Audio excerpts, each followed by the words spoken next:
ఉంటే ఈ పాటికి మాకు తెలిసేది, మీడియాకు కూడా తెలిసి ఉండేది. కానీ అసలు ఏం జరిగిందనేది కూడా ఇంకా అంతు చిక్కటంలా.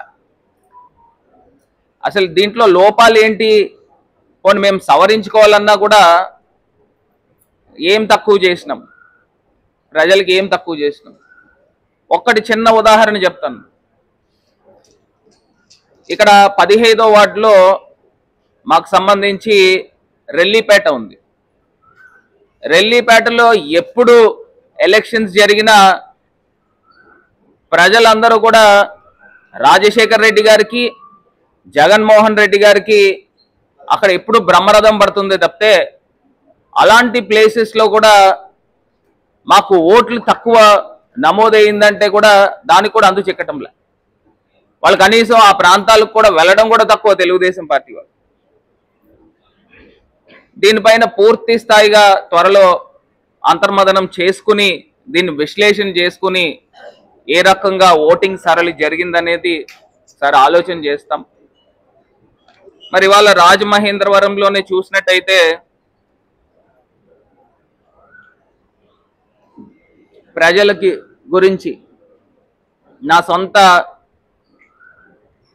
ఇల్లులా భావించాను నా ఊరిని, నా సొంత కుటుంబంలా భావించాను నా రాజమహేంద్రవరం ప్రజల్ని. ఇవాళ వ్యాపారాలు పక్కన పెట్టి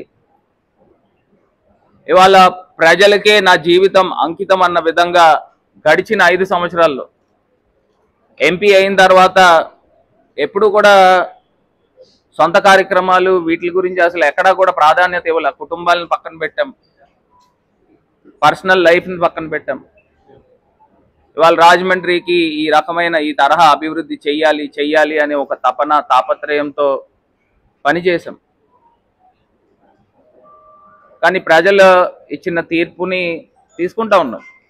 కానీ ఎందుచేతన ఈ రకమైన ఓటింగ్ ప్యాటర్న్ జరిగిందనేది కూడా అంతు చిక్కటంలా. ఇవాళ గతంలో ఎంతోమంది ఎంపీలు అయ్యారు, ఎంతోమంది ఎమ్మెల్యేలు అయ్యారు, మేయర్లు అయ్యారు. ఈ స్థాయి డెవలప్మెంట్ ఎప్పుడు రాజమండ్రికి జరిగింది అని ఒక్కసారి ఆలోచన చేయాల్సిందిగా కోరుతా ఉన్నా.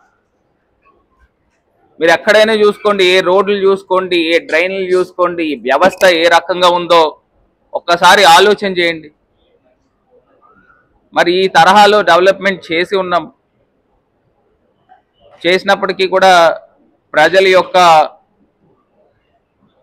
విశ్వాసము పూర్తి స్థాయిలో ఎందుకు పొందలేకపోయాం? అవి ఓట్లు మళ్లించే అంత విధంగా పొందలేకపోయినామా, లేకపోతే మేము ఎక్కడికి వెళ్ళినా అభిమానం కనబడతా ఉండేది, ఆ అభిమానం ఎక్కడ ఉందనేది కూడా, ఎక్కడికి వెళ్ళిపోయింది అనేది కూడా తెలియటం లేదు. మరి ఒక ఇంత బాధాకరమే. ఎందుచేతనంటే ఇదే ఎదురుగుండా ఈ రోడ్లోనే కనబడతా ఉంది ఈ మోరంపూడి ఫ్లైఓవర్. ఈ ఫ్లైఓవర్ ప్రాంతంలో ఉన్న ప్రజలు 30 సంవత్సరాల నుంచి చాలామంది అంగవైకల్యంకి గురైన వాళ్ళు ఇదే ప్రాంతంలో ఉన్నారు. ఈ ఫ్లైఓవర్లో యాక్సిడెంట్లు జరిగిన వాళ్ళు చాలామంది, చనిపోయిన వాళ్ళు చాలామంది ఉన్నారు. మరి ఇదే ప్రాంతంలో 30 సంవత్సరాల నుంచి ప్రజలు కోరుకున్న ఈ ఫ్లైఓవర్ గురించి గతంలో ఎవరు కూడా తీసుకురాలేనిది ఇవాళ నేను తీసుకొచ్చినప్పటికీ కూడా ఈ ప్రాంతంలో ఉన్న ప్రజలు కూడా ఎందుకు ఓట్లు వేయడానికి ఎందుకు ఆశీర్వదించలేదు అనే దాని గురించి కూడా ఆలోచన చేస్తూ ఉంటే అది కూడా అంతు చిక్కటంలే.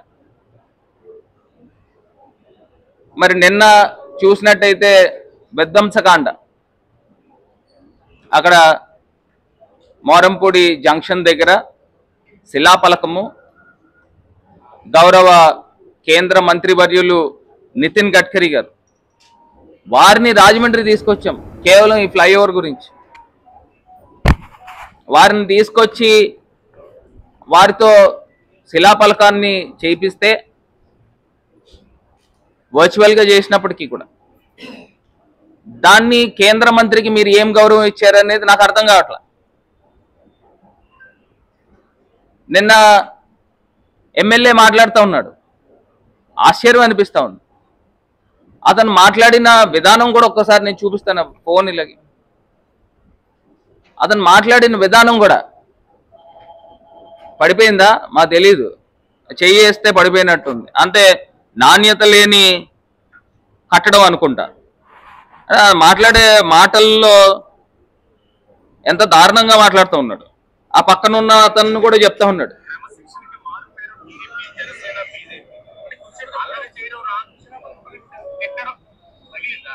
పగిలిందా?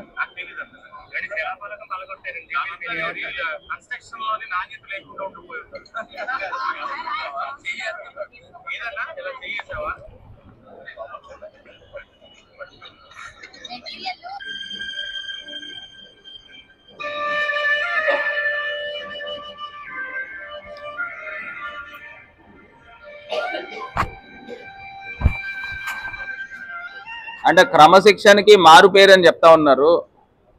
మరి క్రమశిక్షణకి మారు పేరు ఇలా కన్స్ట్రక్షన్ లో నాణ్యత లేదని చెప్తా ఉన్నాడు, చెయ్యేస్తే పడిపోయిందని చెప్తా ఉన్నాడు. అక్కడ ఉన్న వాళ్ళేమో వాళ్ళ మనుషులతో కొట్టించిన కార్యక్రమాలు చేశారు. అంటే ఇది చేయడం వల్ల ఏమొస్తుంది? ఏం రాదు, ఇంకా ప్రజల్లో పల్చన అవుతారు. ఇప్పుడు శిలాపలకం పైన నా పేరైతే తీయగలిగారేమో కానీ ఆ ఫ్లైఓవర్ ఎవరు సాధించారు అనేది ప్రజలకు తెలుసా? ప్రజల మనసుల్లోంచి తీయలేరు కదా. అంటే ఈ రకమైన కార్యక్రమాలు జరుగుతున్నాయి. ఇప్పుడు ఇంకొకటి కూడా, మీరు కూడా నిన్న చాలా మాటలు చెప్పున్నారు. ఏంటి అక్కడ ప్రజావేదిక కూల్చారనో లేకపోతే రైతులు వచ్చినప్పుడు ఈ రకమైన చేశారనో చెప్తా ఉన్నారు. ఇప్పుడు ప్రజావేదిక ఎక్కడైతే తాడేపల్లిలో ఉందో ఆ ప్రజావేదిక ఎన్జిటి గైడ్ లైన్స్ కి విరుద్ధంగా ఉంది. ఎన్జిటి గైడ్ లైన్స్ కి విరుద్ధంగా ఉండి నది ప్రవాహక ప్రాంతంలో ఉన్నప్పుడు ఒక ప్రభుత్వ యాంత్రాంగము ఎన్జిటి గైడ్ లైన్స్ కి విరుద్ధంగా అక్కడ ఎట్లా పని చేస్తారనేది మా తాలూకా ఆలోచన. రెండోది, రైతుల యొక్క అమరావతి రైతుల గురించి అనే ఒక యాత్ర గురించి చెప్తా ఉన్నారు. అమరావతి రైతులు నిజమైన రైతులు వస్తే మేము కూడా స్వాగతించేవాళ్ళం, కానీ నిజమైన రైతులు లేరే అక్కడ. తెలుగుదేశం పార్టీకి సంబంధించి మోకలు వచ్చి వాళ్ళు వెళ్తూ వెళ్తూ మా పైన దాడి చేయడం మొదలుపెట్టారు. మేము నిజమైన రైతులు లేరు, రైతు ముసుగులో ఈ హాలీగాన్స్ ఉన్నారు, దొంగ పనులు చేసేవాళ్ళు ఉన్నారు, అందులో రౌడీ షీటర్లు ఉన్నారు, గుండాలు ఉన్నారు అని చెప్పి మేము నిరసన వ్యక్తం చేసాం. వాళ్ళు మా పైన దాడి చేయడం, రాళ్ళు వేసరడము లేకపోతే రంగు నీళ్లు మురికి నీళ్లు వేసరడము, ఈ రకమైన కార్యక్రమాలు ప్రీ మెడిటేషన్ మైండ్ సెట్. దాని తర్వాత మేము రిటాలియేట్ చేసాం. మరి దాని తర్వాత హైకోర్టు ఇచ్చిన ఆదేశం ప్రకారంగా మీరు నిజమైన రైతులతో మీరు పాదయాత్ర చేయండి అని అంటే ఎందుకు ఆపేశారని అడుగుతున్నాం. అంటే మీరు రైతులు ఎవరనేది మీరు నిర్ధారణ చూపించి మీరు పాదయాత్ర చేయమన్నారు. మరి ఆ టైంలో రామచంద్రపురంలో ఆపేశారు కదా, ఎందుకు చేయలేకపోయారు? ఒకవేళ నిజమైన రైతులు ఉంటే చేసి ఉండేవారు కదా. మరి ఈ రకమైన మా పైన ఆరోపణలు చేస్తూ ఉన్నారు. ప్రజావేదిక గురించి నేను క్లారిటీ ఇచ్చా, రైతుల గురించి నేను క్లారిటీ ఇచ్చా. మరి ఈ రకమైన కార్యక్రమాలు జరిగినాయి. ఒక్కసారి ప్రజలను కూడా ఆలోచన చేయమని కోరుతా ఉన్నాను. ఇప్పుడు ఇదే మోరంపూడి ఫ్లైఓవర్ గురించి చెప్తా ఉన్నారు. నిన్న వ్యక్తులు చెప్తా ఉన్నది, రండి శ్రీనివాస్ గారు చెప్తా ఉన్నారు, మోరంపూడి ఫ్లైఓవర్ మురళీమోహన్ గారి టైంలో శాంక్షన్ అయ్యింది అని చెప్తా ఉన్న సందర్భాల్లో ఎప్పుడైనా గవర్నమెంట్ ఆఫ్ ఇండియా కానీ ఎవరైనా కానీ శాంక్షన్ అనేది ఒకేసారి ఇస్తారు, 2 సార్లు ఇవ్వరు. శాంక్షన్ కాపీ 2 సార్లు ఇచ్చారు అని అంటే దానికి కారణం ఏంటంటే ఫస్ట్ టైం ఇచ్చింది క్యాన్సిల్ అయింది కాబట్టి రెండోసారి ఇచ్చింది, వివిధ కారణాల వలన హోల్డ్ అయింది కాబట్టి రెండోసారి ఇచ్చింది. 29/3/2022లో ఇవాళ ఇక్కడ ఇచ్చిన కాపీ ఏంటంటే మోరంపూడి ఫ్లైఓవర్తో పాటు ఉండరాజువరము, జొన్నాడ, కైకవరము, అదేవిధంగా ఇంకొక ఫ్లైఓవర్, ఇన్ని ఫ్లైఓవర్లు కలిపి తేతలి, ఈ ఫ్లైఓవర్లు కలిపి ఇది ఇచ్చిన కాపీ. ఇది రెండోసారి ఎందుకు ఇస్తారు గవర్నమెంట్ ఆఫ్ ఇండియా? మీరు క్రెడిట్ తీసుకోవాలంటే తీసుకోండి, నాకేం అభ్యంతరం లేదు. మురళీమోహన్ గారు చేశారు, లేకపోతే చంద్రబాబు నాయుడు గారు చేశారు, మీరు తీసుకోండి, నాకేం అభ్యంతరం లేదు. కాకపోతే వాస్తవాలు అనేది పక్కకు పెట్టి మనం ఏదో చేద్దామని అనుకుంటే కాగితాలు ఉంటాయి, శాంక్షన్ కాపీస్ ఉంటాయి. రెండోసారి శాంక్షన్ కాపీ ఎందుకు ఇస్తారు? అదేవిధంగా ఇంకా చాలా బృహత్తరమైన కార్యక్రమము, మరి ఈయన ఏంటో నాకు తెలియదు కానీ ఈయన రోలు ఎంపీ గారి పైన ఉంటుంది. ఎంపీ గారు దగ్గుబాటి పురంధరేశ్వరి గారి పైన ఉంటుంది. నేను గతంలో కూడా చెప్పిన విధంగా రాజమండ్రికి ఔటర్ రింగ్ రోడ్ గురించి కానీ, రాజమండ్రికి ఏదైతే 5 ఫ్లైఓవర్లకి సంబంధించి ఆ కాపీస్ కూడా 345 కోట్ల రూపాయలతో ఆల్రెడీ బోర్డు దగ్గర ఉంది ఈ కాపీ. వేమగిరి, లాలా చెరువు, ఇక్కడ పిడింగోయ్ దగ్గర జంక్షన్, బొమ్మూరు జంక్షన్ కి సంబంధించి 4 ఫ్లైఓవర్లకు సంబంధించి 345 కోట్ల రూపాయలు. ఇది కూడా కాపీ ఎప్పుడుదంటే మే 17, 2023 బోర్డు దగ్గర ఉంది. మరి ఎంపీ గారి పైన కూడా, పురంధరేశ్వరి గారి పైన కూడా బాధ్యత ఉంది. సో ఖచ్చితంగా రాజమండ్రికి రావాల్సినవి ఉన్నాయి. నేను గతంలో కూడా చెప్పాను, ఈ ఫ్లైఓవర్కి సంబంధించి అక్కడ వేమగిరి దగ్గర ఏదైతే శాంక్షన్ అయ్యిందో ఆ ఫ్లైఓవర్కి సంబంధించి అక్కడ ఇరిగేషన్ కెనాల్ ఉండడం వల్ల అక్కడ ఎన్ఓసి రాకపోవడం వల్ల ఇది ఆగిపోయింది. లేకపోతే ఇది కూడా శంకుస్థాపన వేసి వర్క్ స్టార్ట్ అయ్యి ఉండేది, టెండర్ కాల్ఫర్ అయ్యి ఉండేది. సో అది క్లియరెన్స్ చేసుకుని అది కూడా సాధిస్తే రాజమండ్రి ప్రజలకి చాలా ఉపయోగపడుతుంది. రాజమండ్రి సిటీ ప్రజలకు కానీ, గ్రామీణ ప్రజలకు కానీ, లేదా వివిధ ప్రాంతాల నుంచి వచ్చిన నేషనల్ హైవేకి. ఇది కాకుండా మూడోది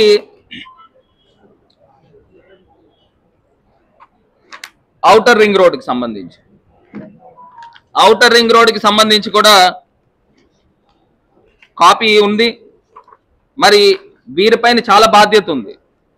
నేను సాధించిన దాంట్లో ఔటర్ రింగ్ రోడ్కి సంబంధించి అటు దివాన్ చెరువు దగ్గర నుంచి వేమగిరి దాకా ఈ ఫ్లైఓవర్స్ కాకోకుండా, మరి అప్పుడు ఎస్ఆర్ఓ వాల్యూకిను మనకి మార్కెట్ వాల్యూకి మ్యాచ్ కాకపోవడం వలన అది సాధించలేకపోయాం, వర్క్ ప్రారంభించలేకపోయాం.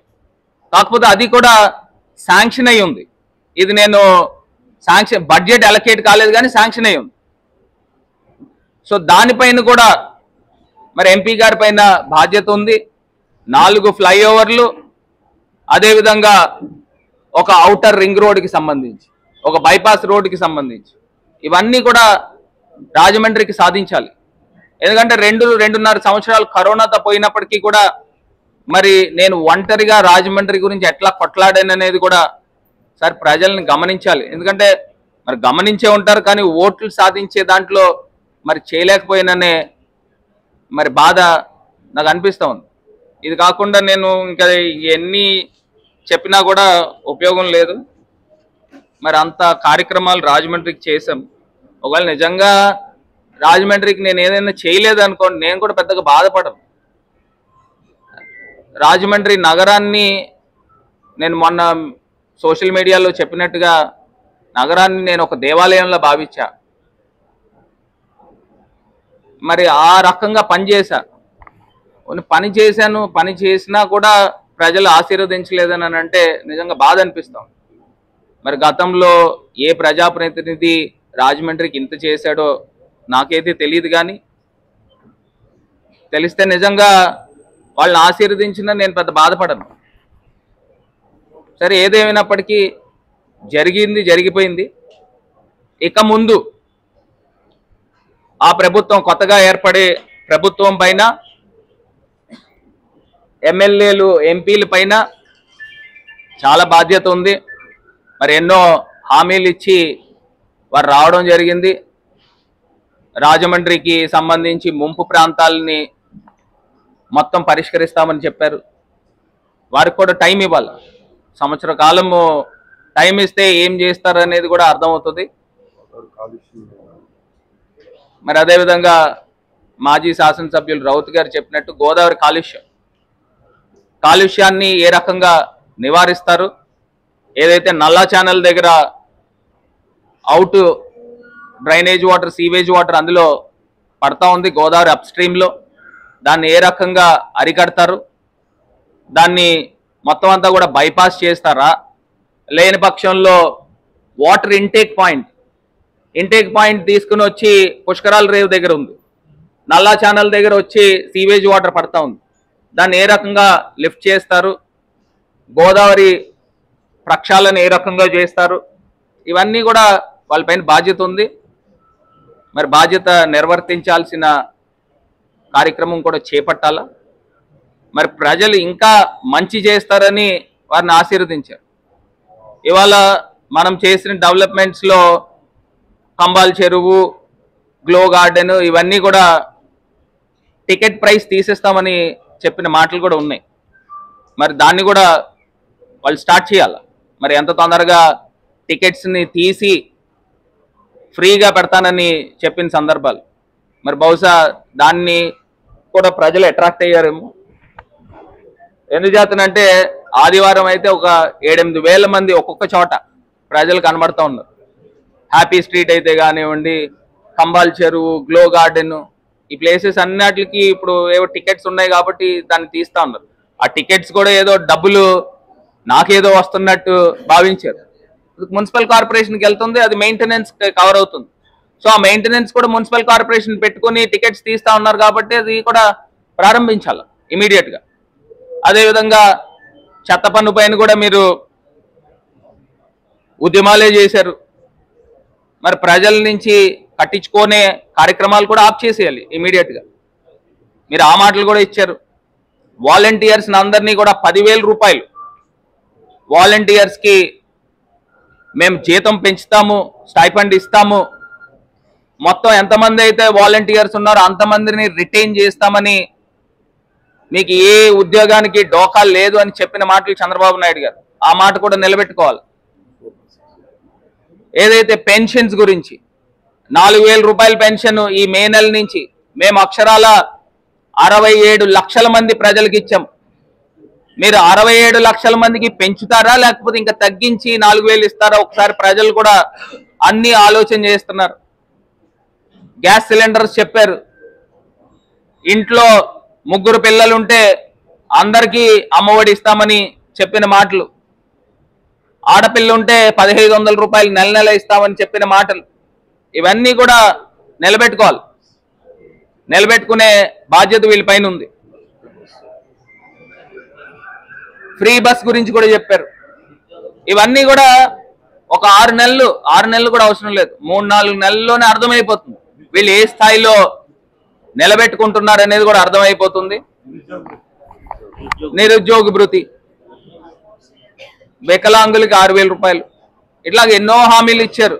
అంటే ఒకటి నాకు అనిపించిన ఈ ఎలక్షన్ సారాంశం ఏంటంటే, ప్రజలు అన్న వాళ్ళు ఆశాజీవులు.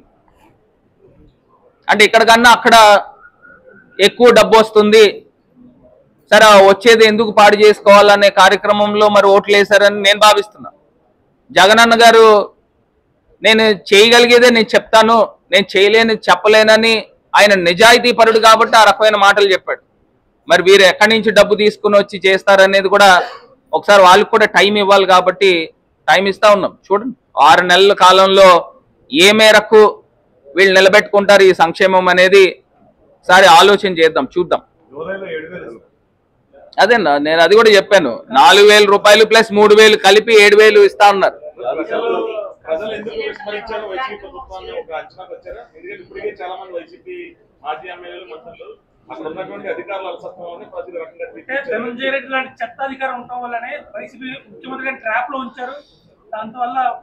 అంటే ఇప్పుడు ఒక్కట్లేండి, ఇప్పుడు అయిపోయిన తర్వాత ఈ రకమైన మాటలు ఒక్కొక్క ఆఫీసర్ పైన వేయడం కూడా, నిందలు వేయడం కూడా అంతవరకు కరెక్ట్ కాదు. ఒకటి అది కరెక్ట్ కాదు. ఒక అంశం ఏంటంటే, ఇవాళ నేను ఇందాక చెప్పినట్టు ప్రజలన్న ఆశాజీవులు, అక్కడికన్నా ఇంకా ఇక్కడ ఎక్కువ వస్తుందేమో, ఇక్కడ ఇది జగన్ గారిని చూసాం, చంద్రబాబు నాయుడు గారు ఇంకా ఎక్కువ ఇస్తున్నాడు, ఈ జగన్ గారు చెప్పిన దానికన్నా మేనిఫెస్టో కన్నా ఇది 3 మేనిఫెస్టో కనబడతా ఉంది, అవి వాస్తవాల అబద్ధాలు అనేది రాబోయే 3-4 నెలల్లో అర్థమైపోతాయి. మరి ఎక్కడి నుంచి డబ్బు తీసుకుని వచ్చి ఇస్తారు? ఇవాళ మేము రాజమండ్రికి, నాకు బాధ అంతా ఏంటంటే రాజమండ్రికి ఇంత అభివృద్ధి చేశాను, ఇంత అభివృద్ధి చేసిన ప్రజలు యాక్సెప్ట్ చేశారు. యాక్సెప్ట్ చేసిన ఓటుని ట్రాన్స్లేట్ చేయలేని విశ్వాసము, అభిమానం సంపాదించలేకపోయానా అని నాకు బాధ అనిపిస్తూ ఉంది. ఇప్పుడు ఇంతకన్నా గొప్పగా మరి ఇప్పుడు రాబోయే ఇప్పుడు వచ్చిన నాయకులు ఏం చేస్తారనేది కూడా చూస్తాం. నిజంగా వాళ్ళు చేస్తే రాజమండ్రికి మంచి జరుగుతుంది కాబట్టి నేను కూడా చాలా ఆనందిస్తాను. అది కూడా ఏ స్థాయిలో చేస్తారు అనేది కూడా ఖచ్చితంగా చూస్తాం. ఇది కాకుండా ఇవాళ పూలే అంబేద్కర్ భవన్ రాజమండ్రి నడిబొడ్డులో 1300 గజాలలో ఇవాళ తీసుకుని వచ్చి నిర్మాణం జరుగుతూ ఉంది. సెకండ్ స్లాబ్ కంప్లీట్ అయింది. అందులో కూడా చాలా ఒక ఆశయంతో ఆ పూలే అంబేద్కర్ భవన్ తీసుకురావడం జరిగింది. ఎంతో మంది బడుగు బలహీన పేద వర్గాల్ని అక్కడ group 1 civils UPSC exams training ఇచ్చే కార్యక్రమం జరుగుతుంది. ఇది కాకుండా వివిధ కమ్యూనిటీ హాల్స్, సెట్టిబలిజ గౌడ కమ్యూనిటీ హాల్ అయితే కానివ్వండి, తూర్పు కాపులు ఇక్కడ వియల్పురంలో ఇచ్చాం. మరి దానిపైన కూడా వాళ్ళు బాధ్యత తీసుకుని దాన్ని కూడా నిర్మాణం చేయాలి. నిర్మాణం చేసి ఇప్పుడు రాబోయే రోజుల్లో కంప్లీట్ చేయాలి. ఇది కాకుండా పద్మశాలి కమ్యూనిటీ హాల్ అక్కడ R&B కాలనీ దగ్గర ఇవ్వడం జరిగింది. తూర్పు కాపులకి అక్కడ R&B కాలనీ దగ్గర స్థలం కేటాయించడం జరిగింది. యాదవాస్కి స్థలం కేటాయించడం జరిగింది క్వారీ రోడ్ దగ్గర. క్వారీ రోడ్ పైనే ఎస్సీ అంబేద్కర్ భవన్ కి అక్కడ స్థలం కేటాయించడం జరిగింది. శ్రామిక భవన్ క్వారీ దగ్గరే స్థలం కేటాయించడం జరిగింది. ఇన్ని కమ్యూనిటీ హాల్స్ కి ఈ రకంగా మనం కేటాయించాము. సో ఖచ్చితంగా వాళ్ళపైన బాధ్యత ఉంది, అవన్నీ కూడా కంప్లీట్ చేయాల్సిన బాధ్యత.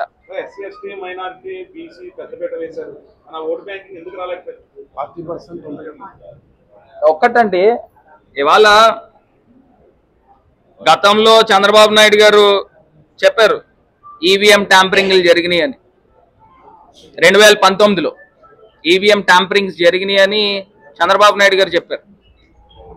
మరి ఇప్పుడు 2023లో 24లో మరి వాళ్ళు ఎన్నికయ్యారు కదా, మరి అప్పుడు జరగలేదా అని అడుగుతా ఉన్నా.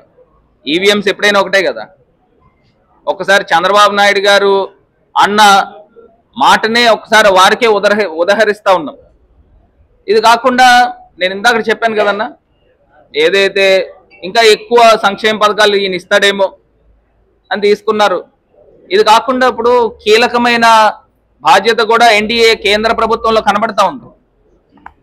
మరి కనబడతా ఉన్నప్పుడు మరి ప్రత్యేక హోదా కండిషన్ పెట్టాలి మరి లెక్క ప్రకారంగా. మరి ఎందుకు పెట్టట్లేదు? ఎందుకంటే గతంలో ఈయన ఎన్డీఏ నుంచి కూడా బయటకు వచ్చింది చంద్రబాబు నాయుడు గారు ప్రత్యేక హోదా ఇవ్వట్లేదనే కదా. ధర్మ పోరాట దీక్షలు కూడా చేశారు. మరి ఆయన పైన బాధ్యత ఉంది. ఇప్పుడు బీజేపీకి అబ్సల్యూట్ మెజారిటీ రాలా, వాళ్ళకి నంబర్స్ తగ్గినాయి. సుమారుగా 34 ఎంపీలు నంబర్స్ తగ్గినాయి. చంద్రబాబు నాయుడు గారిది, పవన్ కళ్యాణ్ గారిది 18 ఎంపీలు ఉన్నాయి. వీళ్ళు ఖచ్చితంగా డిమాండ్ పెట్టాలి, ప్రత్యేక హోదా డిమాండ్ పెట్టాలి.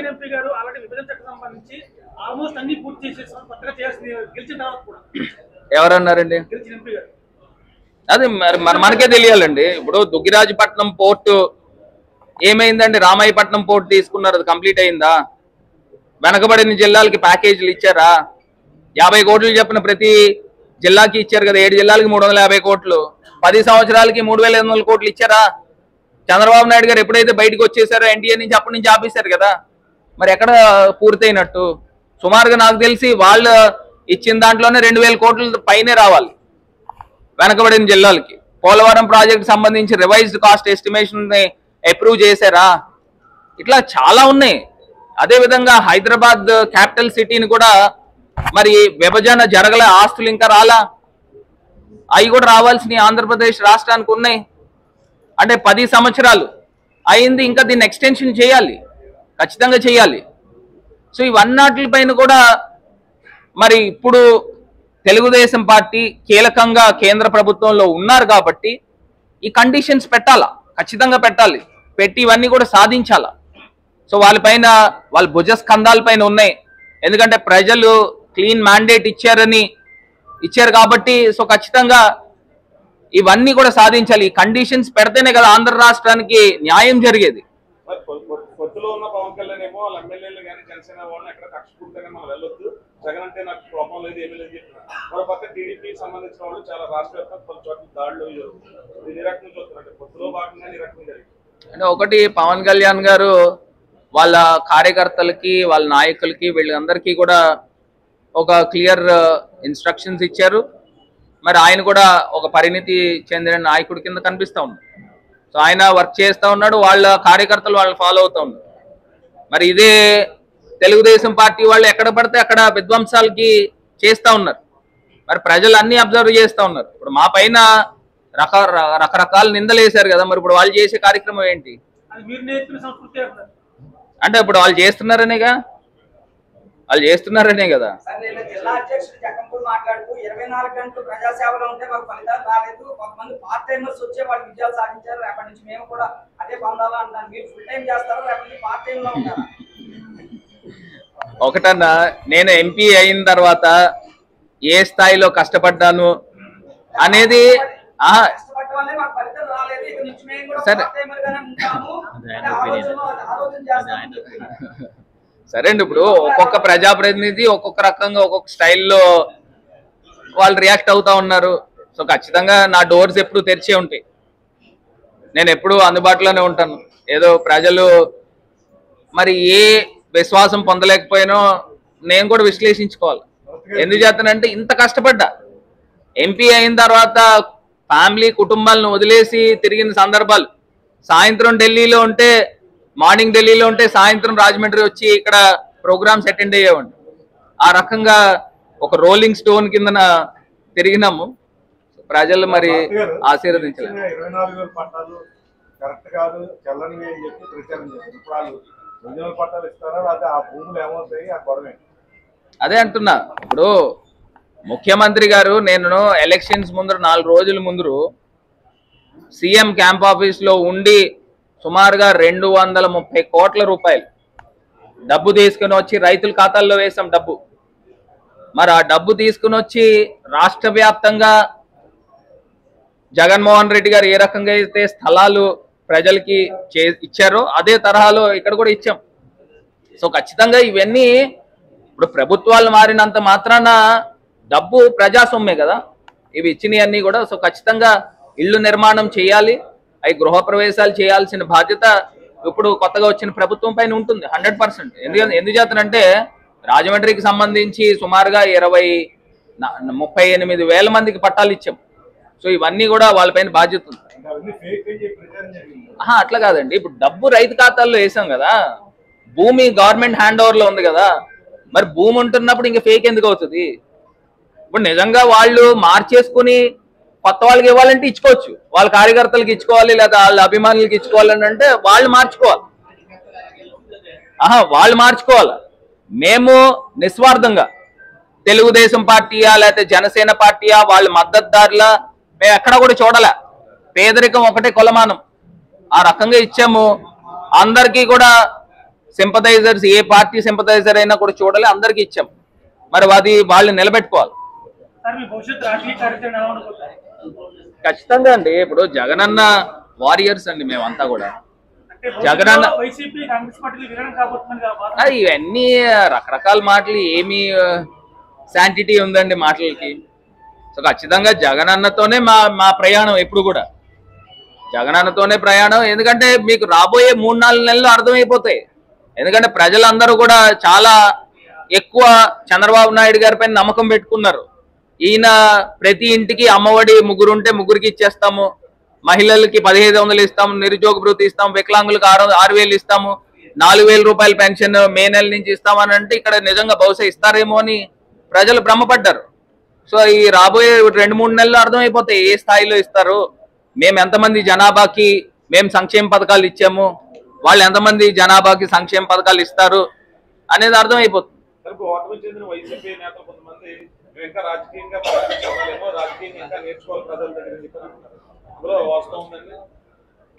అండ్ ప్రతి ఒక్కళ్ళం కూడా నిత్యము నేర్చుకునే అవసరం ఉంటుంది. ఎందుకంటే ప్రజలకు అనుగుణంగా మనం ప్రతి కార్యక్రమం కూడా చేయాలి. సో ఆ రకంగానే చేస్తాము. సో ఖచ్చితంగా ఒకటి మరి నిజంగా నిస్వార్థంగా పనిచేసాం. ఎక్కడా కూడా నేను నా వరకు సొంత ఆస్తులు అమ్ముకున్నాను. ఎక్కడా కూడా ఈ పలానా రూపాయి తీసుకోవాలి, పలానా ఇది చెయ్యాలని ఎక్కడ కూడా ఆలోచనే లేదు. సొంత ఆస్తులు అమ్ముకుని మరి వాళ్ళు చేసినప్పటికీ కూడా మరి ప్రజలు ఆశీర్వదించలేదంటే బాధ అనిపిస్తుంది.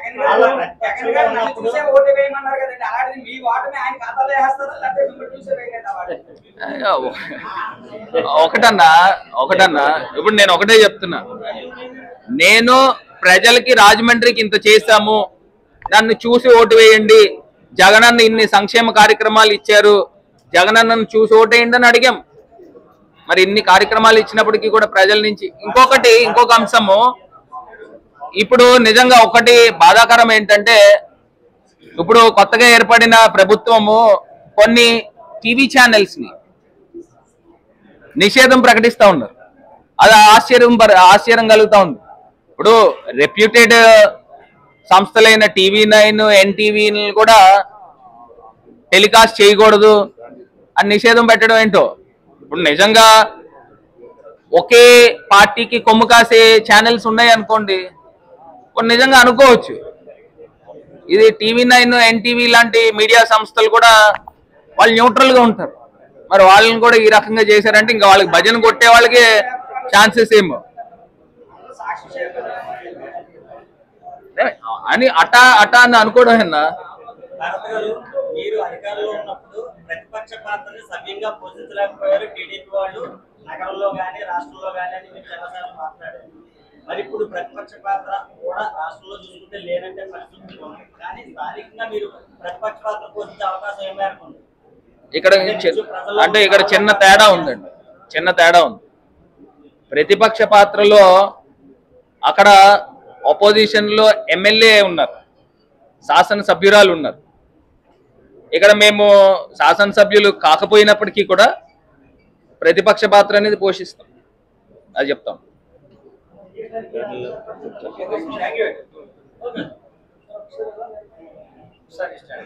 ఇవాళ ఇంకొకటి ఫైనల్ గా ఒక మాట, ఎలక్షన్స్ లో పార్టీ గురించి, వైఎస్ఆర్ కాంగ్రెస్ పార్టీ గురించి అహర్నిశలు కృషి చేసి పనిచేసిన ప్రతి ఒక్క కార్యకర్తకి, ప్రతి ఒక్క నాయకుడికి, అదేవిధంగా డాక్టర్ గూడూరు శ్రీనివాస్ గారు కూడా, మరి ఆయన ఎంతో బిజీ డాక్టర్ అయినప్పటికీ కూడా మరి వారు కూడా ఎంపీగా కంటెస్ట్ చేసి ప్రజలకు సేవ చేయాలి అని మరి ఆయన కూడా చాలా ఆలోచన చేశారు. మరి అదేవిధంగా రౌతు సూర్యప్రకాష్ రావు గారు, శివరాం సుబ్రహ్మణ్యం గారు, అందరూ, అదేవిధంగా నాయకులు అందరూ కూడా పనిచేసాం, కష్టపడి పనిచేసాం. వారందరికీ కూడా కృతజ్ఞతలు తెలియపరుస్తూ మరి రాబోయే రోజుల్లో ఇప్పుడు మనం ప్రతిపక్షంలో ఉన్నాం కాబట్టి అందరం కూడా కలిసికట్టుగా పనిచేసి ప్రజాహితం కోసం, ప్రజలకి ఏదైతే ఈ ప్రభుత్వం హామీలు ఇచ్చారో అవి నిలబెట్టుకునే కార్యక్రమం ప్రతిపక్షంలో కూడా వేలెత్తి చూపించే కార్యక్రమం చేయాలి. ఎందుచేతంటే ఎక్కడైతే వాళ్ళు చేయలేకపోతున్నారో దాన్ని ప్రశ్నించే కార్యక్రమం చేయాలి.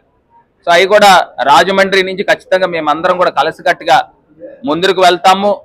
ప్రభుత్వం ప్రజాహితం కోసం పనిచేయాలని ఆకాంక్షిస్తా ఉన్నాము. అదేవిధంగా నేను అన్ని సామాజిక వర్గాలకు కూడా, ఇందాక బీసీ సామాజిక వర్గాలు, అన్ని సామాజిక వర్గాలకు కూడా స్థలాలు కేటాయించాలి, వాళ్ళకి అందరికీ కూడా ఒక మంచి కమ్యూనిటీ హాల్స్ నిర్మాణం చేయాలని ఆలోచన చేశాం. దాంట్లో భాగంగా కాపులకు కూడా ఒక మంచి కమ్యూనిటీ హాల్ కేటాయించాలనే భావనతో అక్కడ ఆవులో కూడా ఒక 1800 గజాలు చూసాం. కాకపోతే అక్కడ రూరల్ ప్రాంతానికి రావడం వలన అది శాంక్షన్ కాపీ కొంత లేట్ అయింది. భవిష్యత్తులో కూడా కాపులకు సంబంధించి కూడా ఇప్పుడు వచ్చిన ప్రభుత్వం కూడా రాజమండ్రికి ఏర్పాటు చేయాలి. అన్ని సామాజిక వర్గాలకి కూడా ఒక సిటీ లెవెల్ కమ్యూనిటీ హాల్స్, మేము స్థలం కేటాయించింది గతంలో లాగా 50 గజాలు 100 గజాలు కాదు, 700 గజాలు 750 గజాలు అంత పెద్ద పెద్ద స్థలాలు కేటాయించాం. ఇవన్నీ కూడా నిర్మాణం చేయాల్సిన బాధ్యత వారిపోయింది. అదే రకంగా ముస్లిమ్స్ కూడా షాదీఖానా కూడా అక్కడ పాత కమేలా దగ్గర కూడా కేటాయించాం. సార్ పేదలు గెలిచారు, పెద్దదారులు గెలిచారు. పోటీ చేసే కదా పేదలకి పెద్దదారులకి మధ్య పోటీ అని. అదేనండి, ఇప్పుడు పెత్తందారులు పేదలు మరి ఇవాళ మరి ప్రజలు ఏ రకంగా తీసుకున్నారో నాకు అర్థం కాల. ఇవాళకి కూడా నాకు అంతు చిక్కడం లేదు. జగన్ అన్న గారు ఒక ఆశయంతో పనిచేశారు, చంద్రబాబు నాయుడు గారు ఆశ చూపించి పనిచేశారు. మరి ఈ ఆశని ఏ రకంగా అడియాసలు చేయకుండా ముందుకు తీసుకెళ్తారో చూడాలి.